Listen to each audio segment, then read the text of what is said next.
गंगेहरा गांव के लगभग 200 परिवार जर्जर मकानों में रहने के लिए विवश। कभी भी हो सकती है बड़ी दुर्घटना।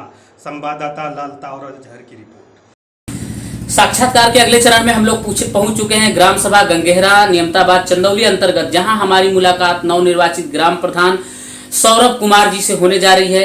तो जानेंगे हम यहाँ की समस्याओं के बारे में और अगले आने वाले 5 सालों में किन किन बिंदुओं पे कार्य होना है उसके बारे में। उससे पहले मैं आपको थोड़ी सी जानकारी देते चले कि यहाँ लगभग 10 प्रत्याशी थे, तो अपने ये 9 प्रतिद्वंदियों को हराते हुए 276 वोट से लगभग जीत हासिल हुई है। यहाँ की गांव की जनता ने बहुत स्नेह प्यार दिया है इनको। तो आइए मिलते हैं सौरभ जी से और जानते हैं यहाँ की समस्याओं के बारे में। और उससे पहले मैं एक बात और बता दूं कि काफी समय से ये जो है समाज सेवा में हमेशा जो है तत्पर रहे हैं और हमेशा से समाज सेवा किए हुए हैं। तो आइए मिलते हैं सौरभ जी से। सबसे पहले प्रधान जी नमस्कार, आपको हमारे D7 न्यूज चैनल की तरफ से बहुत बहुत बधाई हो कि आपके गांव की जनता ने अगले 5 साल के लिए आपको प्रधान पद के रूप में स्वीकार किया और पहली बार ही आपने चुनाव का जो है पर्चा दाखिल किया और पहली बार में ही आपको यहाँ के गांव के लोगों ने चुना है और अपना स्नेह प्यार दिया है। तो आप अपने गांव की जनता के बारे में क्या कहना चाहेंगे? सर्वप्रथम मैं इस गांव को की जनता को कोटि कोटि बधाई देता हूं और इतना कम उम्र में जो हमें पद मिला है, मैं गांव के जनता को अपने उनके सोच से भी अधिक स्नेह दूंगा और काम करने के लिए हमेशा तत्पर रहूंगा। जो कि 10 प्रत्याशी यहाँ पर खड़े थे, सिर्फ और लोगों ने 200, 300, 400, इससे अधिक कोई नहीं वोट पाया। हम 672 वोट लीगल पाए थे, उसमें अनलीगल भी 100 वोट था जी।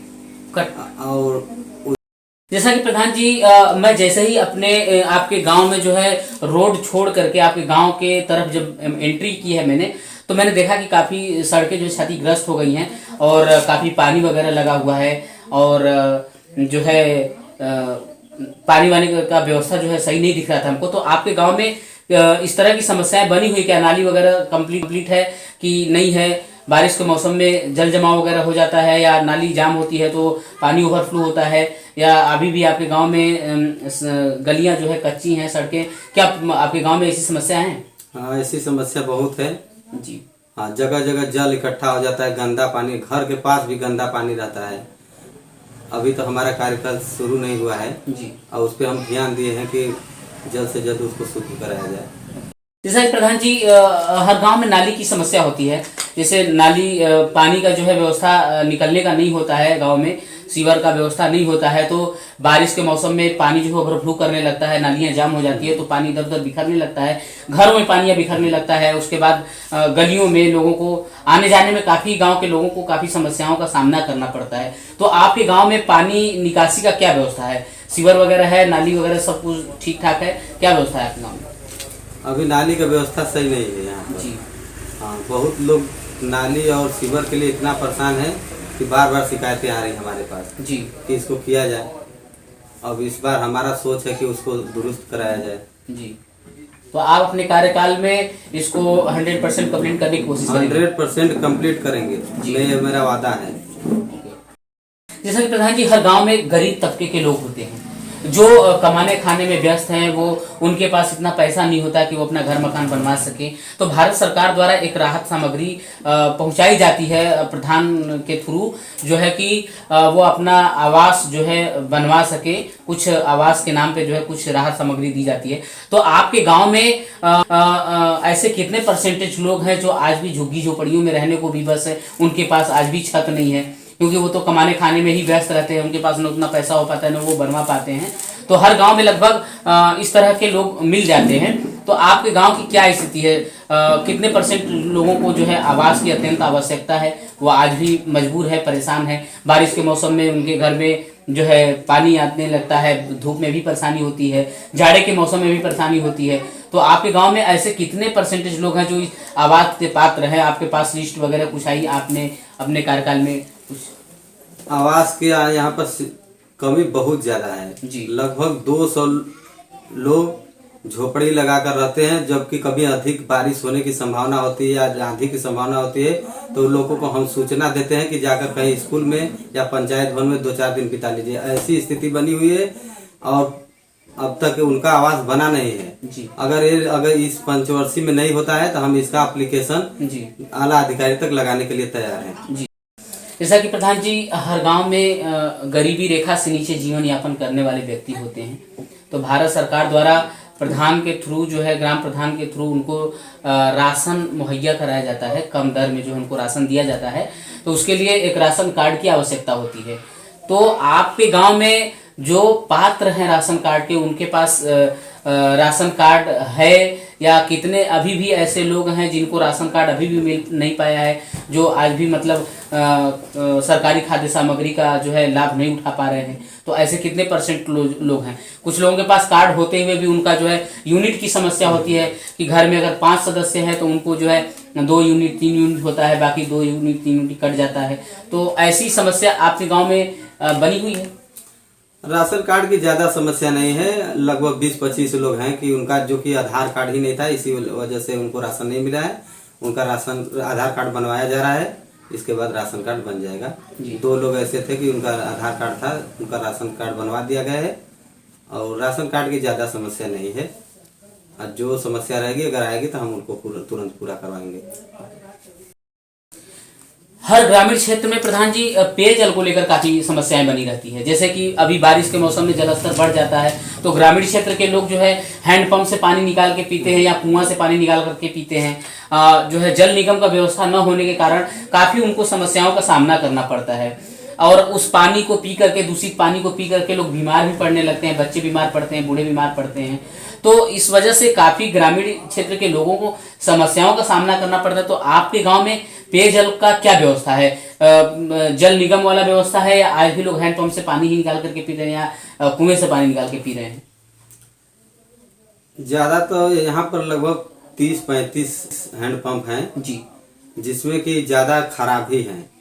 इस बार उनको बनाने का हमारा पूरा कोशिश है और एप्लीकेशन भी दिए हैं कि अधिकारी को कि जल्द से जल्द इसको सही कराया जाए, क्योंकि बारिश का मौसम हो गया है और हैंडपंप की बहुत ज्यादा आवश्यकता है। जी। और अभी मतलब सरकारी पेयजल का व्यवस्था आपके गांव में नहीं है? मतलब पाइप वगैरह कुछ ऐसा नहीं लगा? नहीं, पेयजल का कोई अभी व्यवस्था अभी कोई व्यवस्था नहीं है। गांव हरा भरा दिख सके, वातावरण शुद्ध रहे, लोगों को अच्छी ऑक्सीजन मिल सके, उसके लिए भारत सरकार द्वारा जो है हर ब्लॉक से जो है ग्राम प्रधान के थ्रू जो है हर गांव में वृक्षारोपण कराया जाता है ताकि गांव का वातावरण शुद्ध रहे, ऑक्सीजन लोगों को अच्छा मिल सके। तो आपके गांव में पौधे वगैरह आए, आपने लगवाया तो लोगों को सजेस्ट किया कि नहीं कि इस पौधे को किस तरह से बचाया जाए? क्योंकि पौधे लगाना बड़ी बात नहीं होती है, पौधे को बचाना बड़ी बात होती है। पौधे लग तो जाते हैं लेकिन 70% नष्ट हो जाते हैं, उनको समय से पानी नहीं मिल पाता है। कुछ तो आवारा जानवर गांव के जो होते हैं वो चर जाते हैं। तो आपके गांव में पौधे वगैरह आए, आपने लगवाया, क्योंकि गवर्नमेंट जो है, भारत सरकार जो है पौधे देती है, उसको घेराव के लिए कुछ बजट अलग से पास नहीं करती है। तो खुद जो है ग्रामीण के लोगों को उसको सिंचाई करनी पड़ती है, देखरेख करना पड़ता है। वो आपने सजेस्ट वगैरह किया कि नहीं सर? हमको सरकारी कोटा से 1500 पेड़ मिले थे जी, उनको लगा दिया गया था और मनरेगा के तहत उनका सुरक्षा करने के लिए 2-4 आदमी अभी भी उनका भुगतान होता है जी, और करवा रहे हैं। और उसके बाद भी और डिमांड किया गया तो पुनः हम 1000 पेड़ फिर जाकर रिक्वेस्ट करके लियाकर डोर टू डोर इस बार हमने पेड़ लगवाया है और उनका सुरक्षा हर एक आदमी को कह दिया है कि इसका सुरक्षा होना चाहिए जी। और जो हमारे वो मनरेगा के तहत जो काम कर रहे हैं उनको समय समय पर देखने के लिए भेजते हैं।